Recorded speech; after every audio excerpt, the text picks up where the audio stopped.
कंचन शांत भाव से बैठी शून्य में देख रही थी। सामने रखी हुई चाय कब की ठंडी हो चुकी थी। कल तक जिस घर में हंसी मजाक की आवाजें गूंजती थीं, रसोई खुशबू से तर रहती।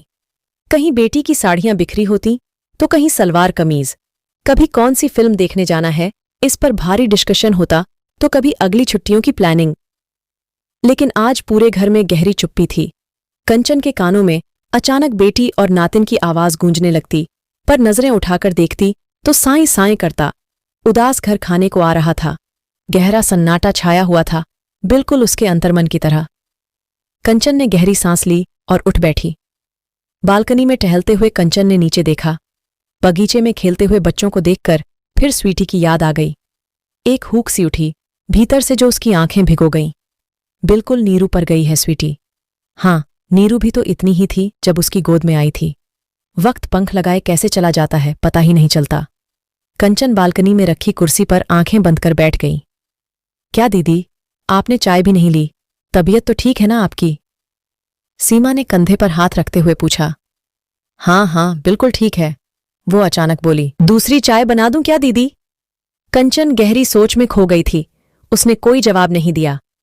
क्या बात है दीदी, लगता है आपको नीरू की याद आ रही है। सीमा बहुत सालों से कंचन के यहां काम करती थी। वो अच्छी तरह जानती थी कि उसके मन में क्या चल रहा है। अरे नहीं, कंचन ने जबरदस्ती मुस्कुराने का प्रयास किया। बेटी तो होती ही पराया धन है। मैं तो खुश हूं, ऐसा योग्य दामाद और नातिन का सुख मिला है मेरे भाग्य में।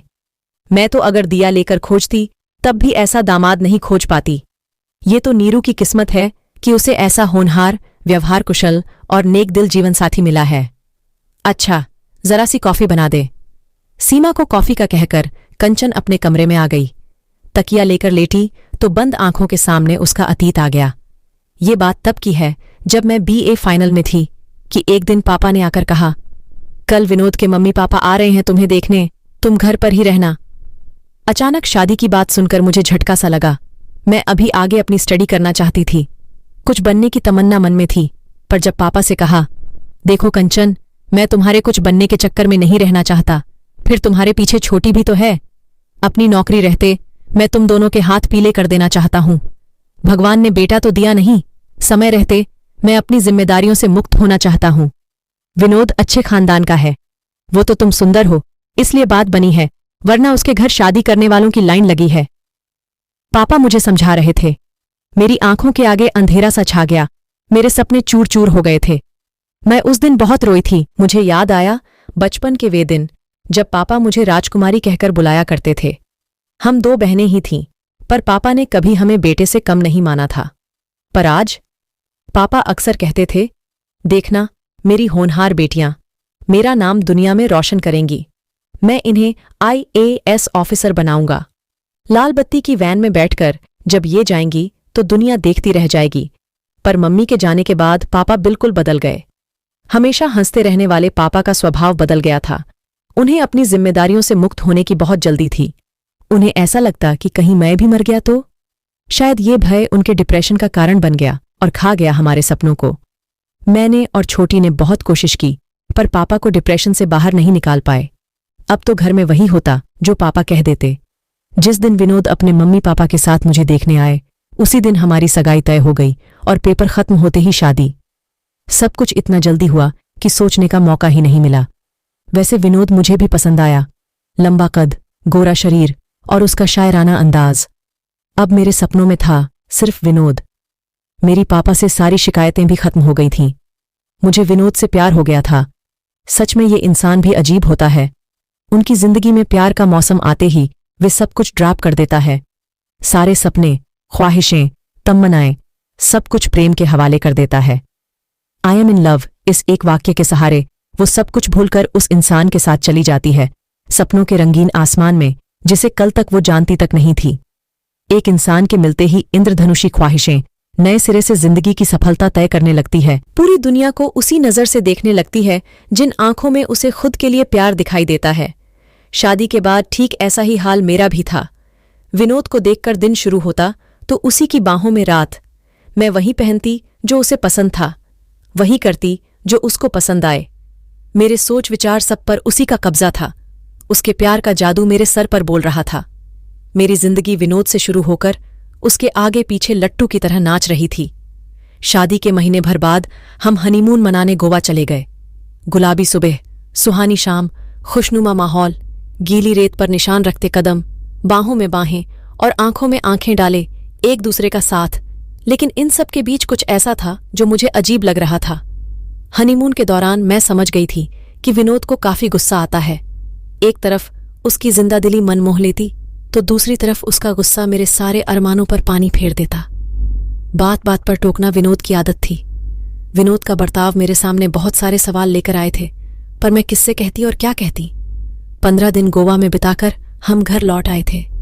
धीरे धीरे मेरी समझ में आ गया था कि विनोद जिद्दी, क्रोधी और गुस्सैल स्वभाव वाला मनमौजी इंसान था। उसके लिए वही सही था जो उसने कहा। किसी और की बात सुनना या मानना उसे मंजूर नहीं था।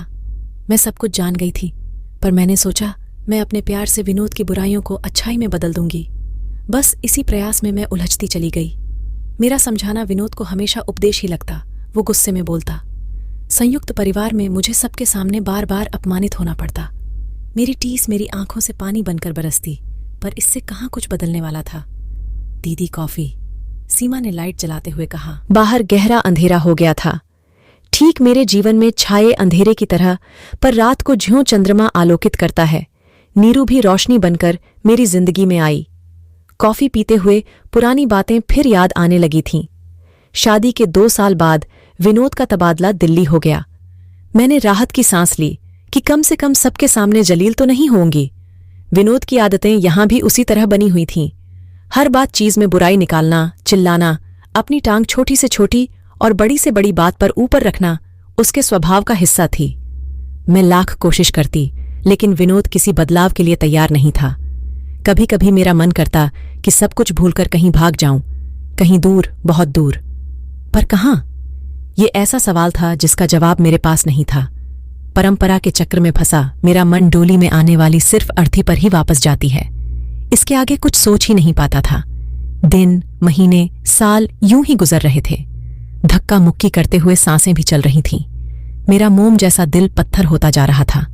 मुझे सब कुछ सहने की आदत सी हो गई थी, फिर चाहे वे शब्दों के तीर हो या कुछ बोलने के बदले मिलने वाला तमाचा।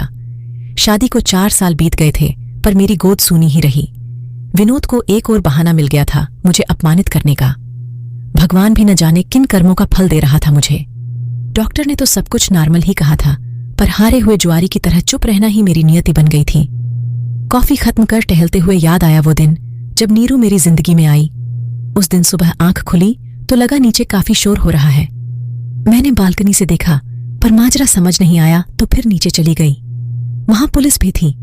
पता चला किसी टैक्सी वाले की टैक्सी में कोई अपनी 1 साल की बेटी को रख गया था। बच्ची सबको देखकर लगातार रो रही थी।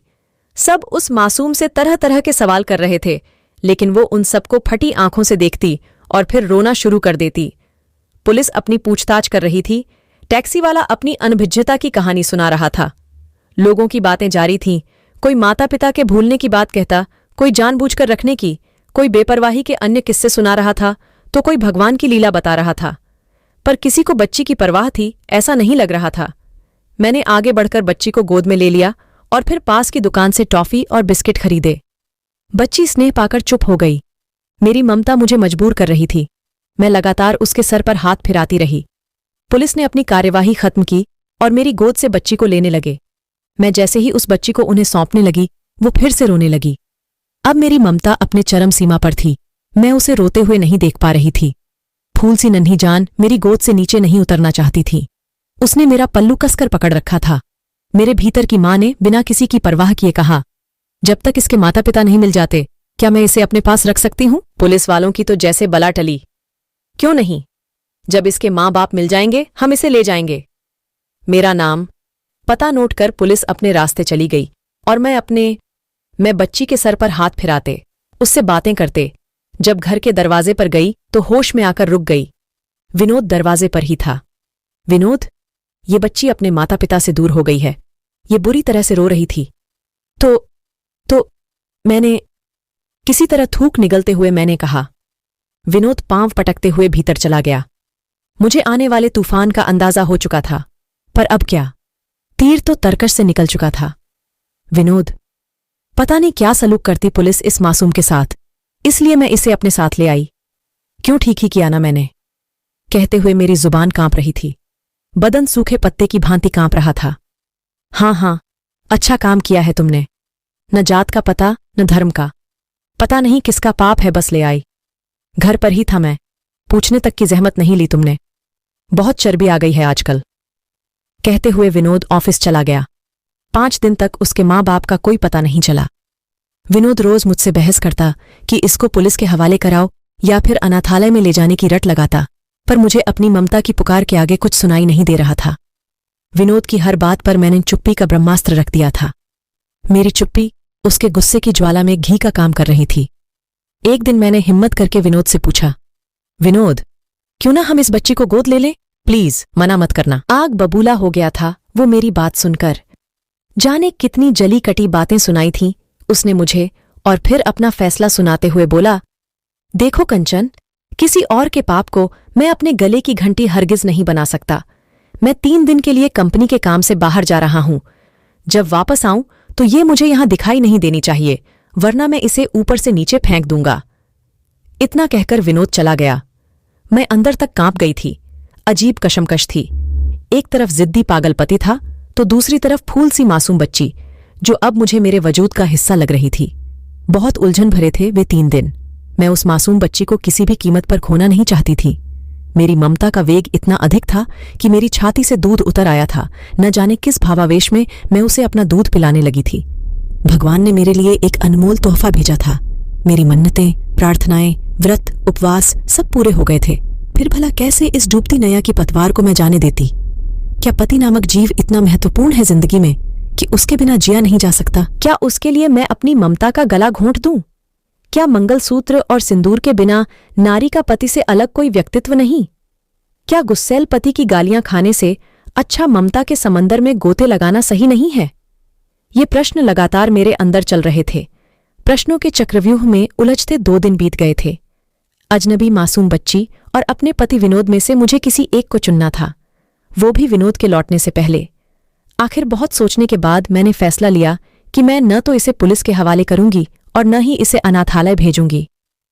पत्नी बनकर बहुत जी ली, अब मां बनकर जीने की इच्छा और दृढ़ निश्चय ने मुझे जोश से भर दिया था। मैंने अपना सामान बांधा, जेवर और पैसे भी रख लिए। मैं जानती थी जब तक कोई स्थायी इंतजाम और नौकरी नहीं मिलती, इन्हीं रुपयों से काम चलाना होगा। विनोद के नाम मैंने एक छोटा सा खत रख दिया था। विनोद, मैं जा रही हूं। पत्नी बनकर बहुत जी ली। मुझे नहीं लगता तुम्हें मेरी कोई खास जरूरत होगी। आज इस मासूम को मेरी जरूरत है।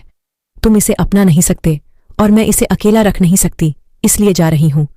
मां बनकर जीना चाहती हूं। तुम चाहो तो दूसरी शादी कर लेना। मैं अब कभी तुम्हारे पास लौटकर नहीं आऊंगी। मुझे जीने का मकसद मिल गया है और मैं इसे खोना नहीं चाहती। तुम्हारी पत्नी कंचन। इसके बाद दिल्ली से दूर महाराष्ट्र के इस छोटे से कस्बे में आ गई। अब सफेद वस्त्र मेरे विधवा होने की पहचान थी। बेटी का नाम मैंने निरुपमा रखा था और उसके पिता की जगह के अग्रवाल भर दिया। बस यही थी मेरी तब की पहचान, जो आज तक कायम है। यहां आकर मैंने छोटे बच्चों को सिखाना शुरू कर दिया। बाद में एक स्कूल में नौकरी मिल गई। नीरू और मैं साथ साथ स्कूल जाते। जिंदगी की आवश्यकताओं को पूरा करने जितनी आमदनी हो जाती थी, नीरू धीरे धीरे बड़ी हो रही थी। स्टडी में वो काफी तेज थी। टेबल टेनिस खेलने में उसका कोई जवाब नहीं था। राज्य स्तरीय कई पुरस्कार उसे मिले थे। इसी दौरान उसकी मुलाकात संदीप से हुई। पहचान, दोस्ती और फिर प्यार में तब्दील हो गई और करीब 3 साल पहले मैंने शादी कर दी नीरू की। पिछले 10 दिन पहले नीरू, संदीप और नातिन स्वीटी छुट्टियां मनाने आए थे मेरे पास। मैं आज पूरी तरह संतुष्ट हूं, एक मां के रूप में और एक नानी के रूप में। मैंने आसमान की ओर देखा और कहा, हे भगवान, मैं तेरी शुक्रगुजार हूं। तूने मेरी गोद ममता से भर दी। मेरी दौलत है मेरी बेटी नीरू। मैं बहुत खुशनसीब हूं क्योंकि मैं एक मां हूं, सिर्फ एक मां। हाँ, सिर्फ एक मां।